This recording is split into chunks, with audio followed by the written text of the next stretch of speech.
I've played a bunch of PS5 platformers over the years, and some of them really stuck with me, either because they were fun, challenging, or just had that special charm. I'm breaking down my personal tier list, simple, honest, and based on the time I spent with each game. Let's get into it. Nikoderiko the Magical World instantly gave me that classic platformer feeling. Yeah, it clearly takes a lot of inspiration from Crash Bandicoot, but it still brings its own charm. I really enjoyed the mount system. Being able to summon different creatures and discover new paths made the levels feel more alive. There are tons of hidden letters, little challenges, and secret areas, so exploring always felt rewarding. The boss fights were tougher than I expected too, which added some nice challenge.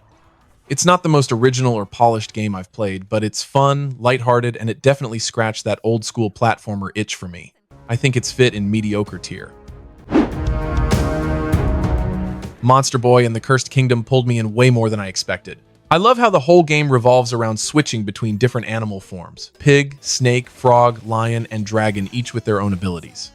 Figuring out when to swap forms and how to combine skills to solve puzzles always felt rewarding. The world is huge, full of secrets, and the hand-drawn art and soundtrack give everything a ton of charm. The story isn't anything special, but the gameplay more than makes up for it. With its creative transformations, great level design, and tons to discover, Monster Boy is a genuinely fun and memorable platformer for me, and I rank it in the great tier. Astro Bot is just pure joy from start to finish. Every level feels like you're walking through a giant PlayStation theme park, full of bright ideas and fun little surprises. The abilities keep changing, so you're always trying something new, swinging with frog gloves one moment, shrinking down to toy size the next. The DualSense adds so much life to everything, from tiny footsteps to big jumps. And the secrets and PlayStation cameos are the kind that genuinely make you smile. It isn't trying to be deep, it's just creative, cheerful fun, and that's why it lands in my masterpiece tier. SteamWorld Dig 2 engaged me right away with its Explore Dig upgrade loop. I love how everything feels handcrafted this time: the caves, the puzzles, even the enemy placements. Playing as Dorothy is super smooth, and unlocking new tools like the hookshot, sticky bombs, or a stronger drill keeps opening up new ways to move and explore.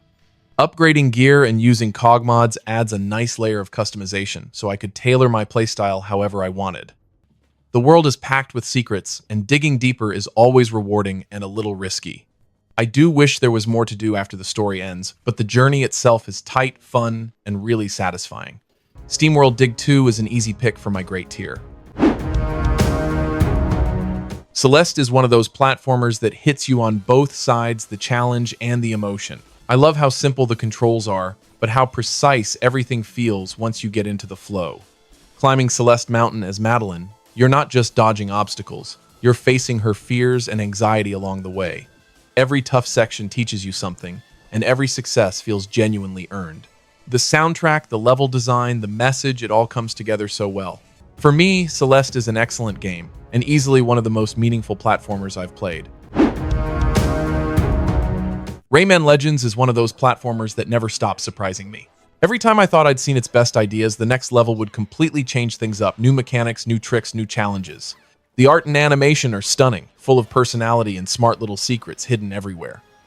The gameplay feels fast, creative, and constantly fresh. And the music stages are honestly some of the most fun I've ever played in a platformer. Co-op is a blast too, even if things get a little chaotic. Aside from a few escort-style sections in single-player that can be frustrating, Rayman Legends is an incredible, joyful platformer that easily earns its excellent tier spot for me. COCOON really surprised me with how creative and calming it is. There's no dialogue at all, just pure exploration as you guide this little insect-like creature through strange alien worlds. The clever part is the orbs you carry. Each one is actually its own world, and you can jump in and out of them to solve puzzles. Sometimes you even place one world inside another, and when it clicks, it feels amazing. The visuals are bright, the sound design is relaxing, and the puzzles keep evolving in smart ways. It's a short journey, but its unique world inside world mechanic and thoughtful design made COCOON a great platformer for me.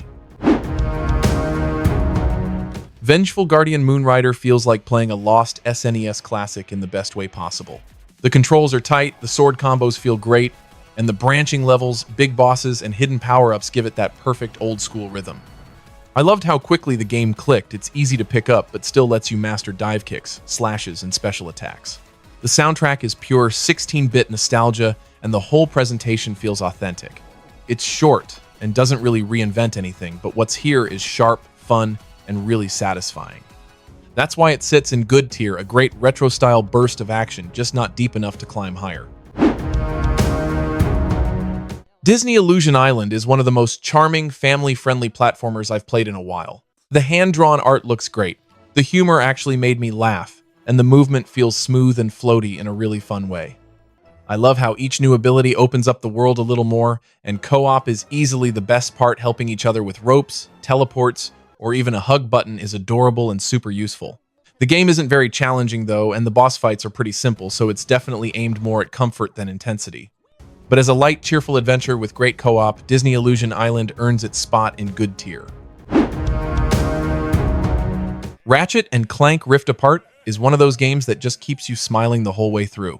I loved switching between Ratchet and Rivet, jumping across worlds, and instantly teleporting through rifts. It makes everything feel fast and exciting.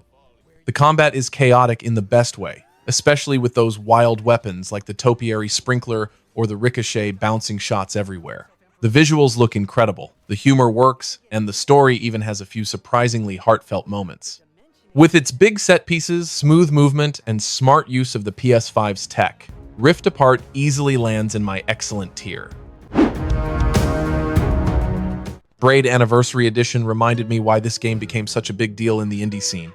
The hand-painted visuals look incredible, and being able to swap between the old and new art styles is a great touch. The time rewind mechanic is simple, but the real strength is in the puzzles. Some of them are still brilliant and make you think in ways most platformers don't. The new levels add a ton of extra value too. I still think parts of it are a bit overrated and the storytelling never fully hits for me, but the clever design and beautiful presentation make it a memorable platformer. That's why it lands in great tier. Mark of the Ninja grabbed me with its slick and stylish feel. The animation is gorgeous and every stealth kill zooms in with this dramatic, comic-style flair. What I love most is the freedom the game rewards you, whether you sneak through unseen or take out every guard one by one. Unlocking new tools and abilities keeps adding fresh ways to approach each level, from terrorizing enemies Batman style to hiding under a classic cardboard box. The story is simple, and a late-game platforming section isn't great, but the tight stealth gameplay more than makes up for it. For me, Mark of the Ninja is a standout platform stealth hybrid, and earns its place in the good tier. Bionic Bay caught my attention with its sharp visuals and smooth movement, but the more I played, the more its flaws stood out. The world looks great, each level has its own color palette and moody sci-fi atmosphere, and the basic movement feels responsive with roll jumps, dives, and quick reactions. When everything lines up, the platforming can feel good. But once I got into the puzzle side, things fell apart.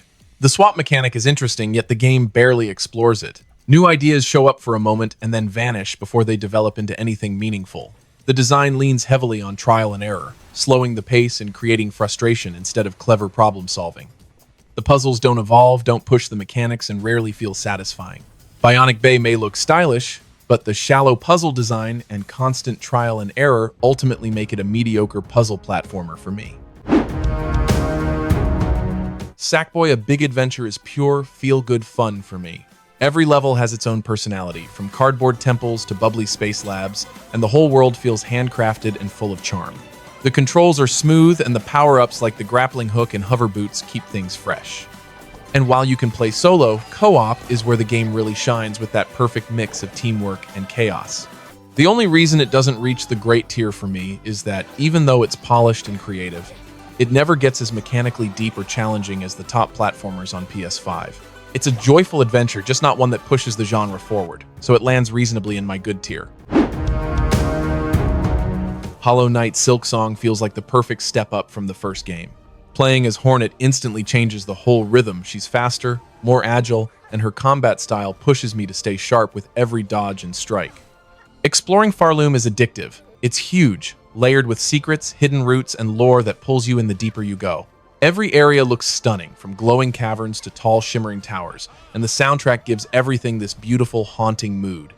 It's challenging, emotional, and incredibly polished, exactly the kind of sequel I was hoping for. That's why Silksong easily sits in my masterpiece tier.